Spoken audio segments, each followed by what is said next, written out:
What's up, everybody? This is Zach here with the Nerd Cave Podcast, episode 229. I am joined along with the bearded sultan himself, Robbie Rawls. I hope everybody enjoys that little...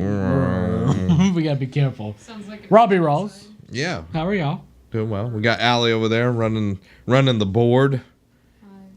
It's just a computer. The board's in front of me on the ground. That's true. The board is down. Well, one of these I'm days... running the keyboard. Yeah, we're going to move all of that, and she's going to take care of it all. Yeah, one day. One day. One day, just When you get paid. when the studio is clean and everything in its place, and there's no cords on the floor. I would still be scared I'm gonna trip over something even if there's not cords. Yeah, same. Because I'd be like, the cords are now invisible. Yeah. Not to trip over. The floor is lava. Yeah. If this is your first time here, welcome. Each and every week, we come to you with all the nerdy news you need to know from video games, TV shows, movies, comics, books, everything in between. Earthing. All you need to know. All you need to know. And if you want to get it early, all you have to do is go over to patreon.com/nerdcave. Support us at $1 or more. Make Robbie holler. Ow! And become a patron saint. That's what we're calling you. Patron saint. I like it. Jesus Cristo. Reste de pace. That's all I got. All I got. Exodus Amuste. Is Ominous Amundus. Spiritus, I don't remember. I just remember Spiritus. Where is the bathroom? I want to know what that is in Latin. Oh, look it up. I was just doing a part of an exorcism I learned from Supernatural. Well, I was doing Reste de pace from Assassin's Creed 2. Yeah. And all the ones that with Ezio. Yeah, okay, well, which one is it? There's a recent one. I think maybe Unity had some Latin in it. You have to, go down in the sewers. Whichever one has That's where all the Bat Latin Cave people moment. live. The Batcave? Oh, yeah, that was Unity. Okay. Yeah. So, each and every week, we bring you all the nerdy news that you need to know. If you go support us over on Patreon, you can not only get this podcast early before everybody else does, but you can also get our Let's Plays a week early before everybody else does. Everybody else. So, that's a whole week of exclusivity just for our patron saints. That's pretty good. Oh, yeah. If you ain't got that money to toss at us, that's okay too. You can go support us over on youtube.com each and every day, segment by segment, day by day. We put up part of our podcast for your viewing pleasure so you don't miss out on anything. Don't forget to share, like, comment, interact with us because we love hearing from you guys. Mm-hmm. And It's the best part of the job. definitely. And when you share it, you might have a friend or a family member that would like this kind of stuff. Yeah. And on Fridays, we put up one big video for you and podcast services get this lovely Around the world. podcast all around the These world. Sexy voices. Yeah. Don't forget to give us a review on a podcast Yeah. as well. Whatever format you're listening on. If you watch videos, subscribe on podcasts so more people find it. If you're a podcast person, go share it on YouTube. All that good stuff. So let's get into the news that you need to know. Do you want to know where the bathroom is in Latin first? Yes. It's ubi e latina. Ubi e Latina. Is that it? Ubi e latina. Like the latrine, so latrina. Latrina. And then ubi, like... Scooby. Or, Like or Ubisoft? Ubi, yeah. Ubi. A as in EST, but I think it's still pronounced that way in Latin, but I know in French it's pronounced A. So say it again. Ubi e latrina. Ubi e Latrina. Ube es latrina. Ubi e Latrina. Rested in pace when I finish. Oh, the Pokemon Go Halloween event featuring select Gen 3 creatures is now live. The event, which doubles your candy and adds a few ghost Pokemon from the Hunan region, is now live. According to Niantic, there we go. The rest of Generation 3 could begin rolling out as early as December. If you're not familiar with the next group of Pokemon, you can check those out over on the internet. So yeah, are you excited? Are you going to be Ghost and Goblin and... I've already caught a few. I've been trying. I want to try to level up to get the desktops back there. Mm-hmm. But I caught a Crobat. I caught a Ghastly. I'm looking for the Witch Hat Pikachu right now. That would be cool. That is cool. That's so bad. Yeah. I mean, he's pretty cool. He's all cute with his little witch hat, Yeah. You know, witch hats are actually like a anti-Semitic thing. Really? Yeah. Like they used, there were a group of Hebrews that used to wear that as an identifier or whatever, and they took it to identify witches with that hat, but it's actually anti-Semitic imagery. I did not know that. Mm-hmm. So there you go. The more you know. That's what we do here. So we're informative. Yeah, there we go. It's Halloween, so spooky Halloween facts. Yeah. Anti-Semitism. You know what else is spooky and spoopy and scary? Horizon Zero Dawn is not getting any new DLC. It's a sad, sad day. Guerrilla Games has confirmed that Horizon Zero Dawn will not be receiving any further downloadable content after the Frozen Wilds. The Amsterdam-based developer dropped the news during a chat with fans on Twitter where it answered a number of questions for its critically acclaimed open-world game. For starters, the studio revealed that there are no plans in implementing a co-op into Horizon, which that doesn't really bother me. No, that But, I don't care about why that. would you, yeah, it would be cool, but there's not two Aloys in this Yeah, it's just world. like it'd have to be like the old school Assassin's Creed multiplayers where like you would have to play as like different people, not the actual assassins. Yeah, like, or it'd be so old school where you like play as two Master Chiefs. Yeah, something like that. The Frozen Wilds, meanwhile, can be played without finishing the main campaign, and its location expands upon the existing game map. Elsewhere, the company revealed that the upcoming Horizon Complete Edition will feature all DLC items seen in the Digital Deluxe Edition. In addition, the Complete Edition includes, I thought it said the Complete Edition completes all DLC items and the Frozen Wilds expansion disc. The only digital-based content will be a theme and the art book. The Frozen Wilds is due to release on PlayStation 4 on November 7th, while the Horizon's Complete Edition ships on December 6th. While the original game will not be receiving any more content, there's still hope for potential Horizon 2. Sony expressed interest in seeing the series expand, while Guerrilla Games has admitted that they have been drafting ideas for a follow-up. A sequel wouldn't come as much of a surprise. Horizon Zero Dawn has sold over 3.4 million copies to date since its launch in February 2017 and attracted widespread critical acclaim. And this is the first time that Guerrilla Games has made anything since the mid-2000s that isn't Killzone, and it's done extremely well. It has. So I'm excited. Like I'm happy excited. for Gorilla, but I mean, there's really nowhere else you can really take the story. I feel like after the Frozen. Mm-hmm. So I mean, and plus, like you said, multiplayer, not a big aspect of the game that I No. would even look at. Playing. Yeah, I mean, it'd be cool to hunt down things with your friend, but I mean, that's not a huge staple or selling point for this. So. Like, I think it would take away the difficulty that the game brings. Like, I know that they've put in pretty much a easy mode or whatever you want to say, but I think it would make it where it would be too easy to get past things. It wouldn't be as fun, or you know what I mean? My thing is, they haven't promised anything past the Frozen Wilds, so it's not really a surprise. If they're working on a new game, the next one in the series, okay, go ahead. I think the game speaks for itself. It is amazing. It's got a ton of stuff in it, so getting this one DLC and then moving to the next game, it's fine by me. I know a lot of people would probably want more since they bought a season pass for this. Yeah. But they've been slowly supporting more and more stuff in the game, so I think it's... it is what it is. It's not bad that they're stopping supporting it by making new content, but if they're moving to the next game, then all means do it. Yeah, push forward. Do it.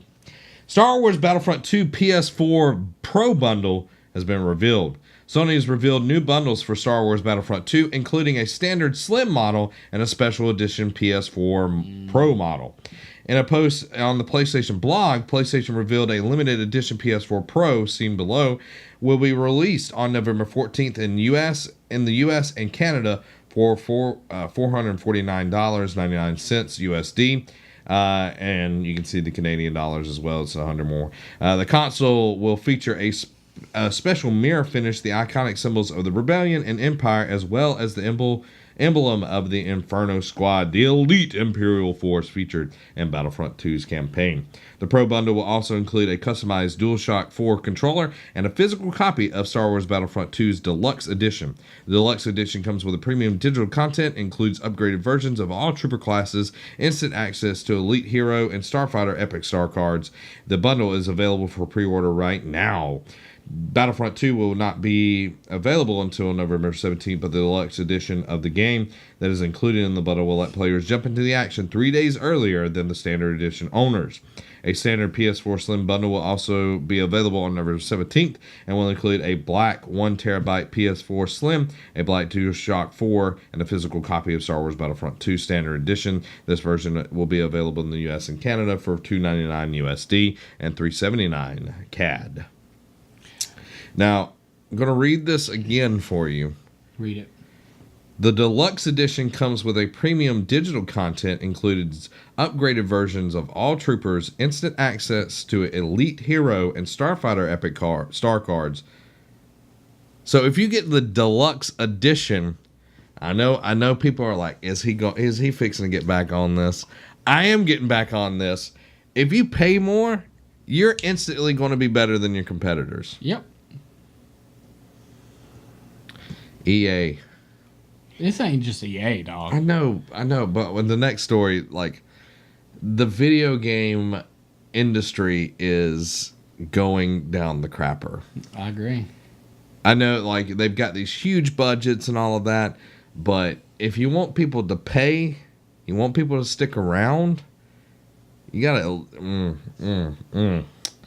What do you think about that? I like the console. The console looks fan-freaking-tastic. I would drop the $450 or however much it is. Like, it's even got a little Star Wars logo on the side. Like on the, the front of it and everything, which I like.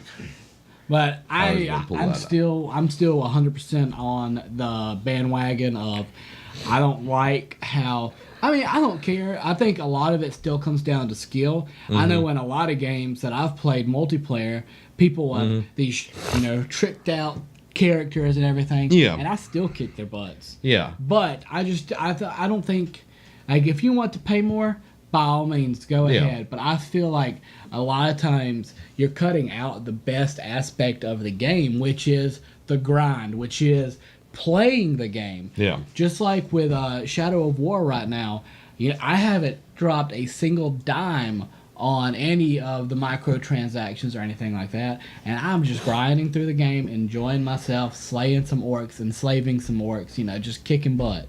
Yeah. I like the console. I don't like that the digital will get you more stuff and all of that. And I understand, whatever, you're making your buck. But EA, I've got a problem with you because you did something this week that angers me. EA has shut down Visceral Games. This is the Dead Space single-player Star Wars project that Amy Hennig has been working on. EA has announced that they are shutting down Visceral Games, the studio behind the entire Dead Space series, Battlefield Hardline, and the upcoming unnamed Star Wars game that has been teased by EA in previous years. Visceral brought Amy Hennig, most famously known as the director of Uncharted 2, on board for the studio's Star Wars game that is now being significantly retooled, as EA's executive president, Patrick Suderlund, implied in a blog post. The game seems to be moving from a self-contained single-player experience to a long-term games as a service model. I said that name very well. Just pointing that out. He said, in its current form, it was shaping up to be a story-based linear adventure game. Throughout the development process, we've been testing the game concept with players, listening to feedback about what and how they want to play, and closely tracking fundamental shifts in the marketplace. It has become clear that to deliver an experience that players want to come back to and enjoy for a long time to come, we need to pivot design. Work on the game will slowly wind down at Visceral as EA shutters the studio and will transfer to EA Vancouver, who had already been helping to work on the game. There is no word on how EA plans to proceed with Amy Hennig yet.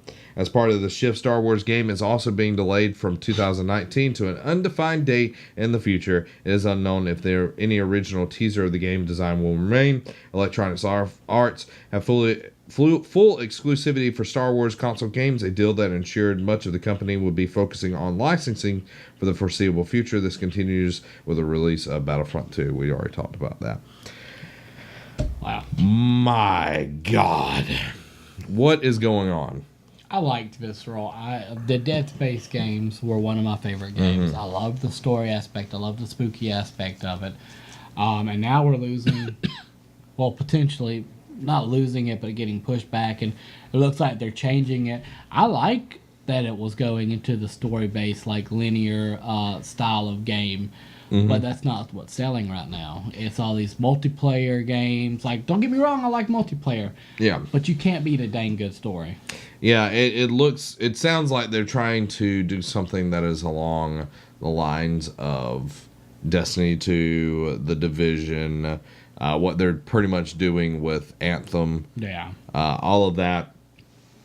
But it like, there's some other things that have been said that the game was not going well and all of that. I don't know if that's true. But EA has a very long history of taking developers in and spitting out their dead corpses. This isn't the first time that this has happened. And Amy Hennig left Naughty Dog to work on this project. Yeah. And it sounds like any of that story that we were going to get is going to be bastardized pretty much or dropped completely. And this brings up a bigger topic that I kind of want to go a little bit further in. Do you think, and both of y'all can kind of respond to this, do you think the single player game is on its way out? I hope and pray not, because I know my favorite games of all time was the old Knights of the Old Republic. I mean, even Jade Empire, all these games that had the great stories, the great twists, and everything like that. I feel like if we're going to get into these, games, don't get me wrong, Destiny 2, loved it. Not the first one, it was okay, and I mean, The Division was all right, but it didn't have any sustenance to it. Like you mentioned KOTOR and KOTOR 2. Would you not say that the sentence describes those? An experience that players will want to come back to and enjoy for a long time to come. How many times did you beat Knights of the Old Republic? How many times did you start to play Knights of the I forget. I've never beat either one of them. I've played them a bunch. I've put in a ton of hours. I've never beat them. I feel so bad. I've never beat them. As soon as I was asking you. Thanks for throwing me under the bus. Dang it. I've played through and beat them both multiple times. That girl with a flying lightsaber was the second one. It was just Jesus so hard. Christ. It was so hard to beat her, but I finally did. What was her? Darth Butthead. Yeah. But, they were just so fun to play. I can't tell you. I had downloaded the first one on my computer a year ago. And guess what I did? Started playing through it again. This game had already been out for 10, 15 years? Yeah. And I'll still go back and play it. What they're meaning here is we want players to keep coming back and spending more money on this game. That's what they want. They don't want a one and done type deal. They don't want, we'll do a season pass and add on it from there. No, they want something that'll have microtransactions in it. That's what they're wanting, because they're seeing how successful Destiny's been. They're seeing how The Division has been. It has been super successful after launch. It was really successful at the beginning. But they see that, people aren't buying single-player games, which is a total crap. Because you just look at this year. Resident Evil 7, Nier, Automata has sold millions of copies. Horizon Zero Dawn, 3.4 million copies. Zelda, Breath of the Wild. No online capabilities, no microtransactions. And that's what, you said it perfectly. Knights of the Old Republic, a lot of these games are coming out. They are 100% completed. You might get a DLC down the road, but there's no online thing where you're going to get people spending money to try to be better, get the best gun, get the best gear. And that's it sucks because these companies are making so much freaking money off the gamers. but they're just so greedy. They want to make more money, and they're going to do away with, if it went to straight multiplayer, I'm a huge gamer, but I feel like I would just lose interest in all these strictly online games because I love story. Yeah, it's got to have a story. It's got to have something to it, and I think that's where we're going to see the indies really come in and make a difference. Because you look at Hellblade: Senua's Sacrifice, that is such a good game, and it is an indie developer that's only charging like $30, I want to say, for the game, and it is a good story. It's got really interesting gameplay mechanics, puzzles in the world and everything, and you're not having, do you want to open this door? You could figure out how to, but if you want to spend $10 right now, you can unlock this door.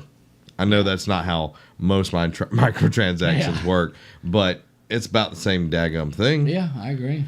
So I just have a huge problem with that. I hope that everyone that's been affected with this layoff, I hope that they, that EA is going to shift them around in their corporate structure so they don't lose their job entirely. I know that most games, they'll ramp up really big, get a huge team, and then as the game is released, they'll ramp down and everything. So hopefully that's not the case, that a lot of people aren't losing their jobs over this. I'm hoping that EA will take care of them on that.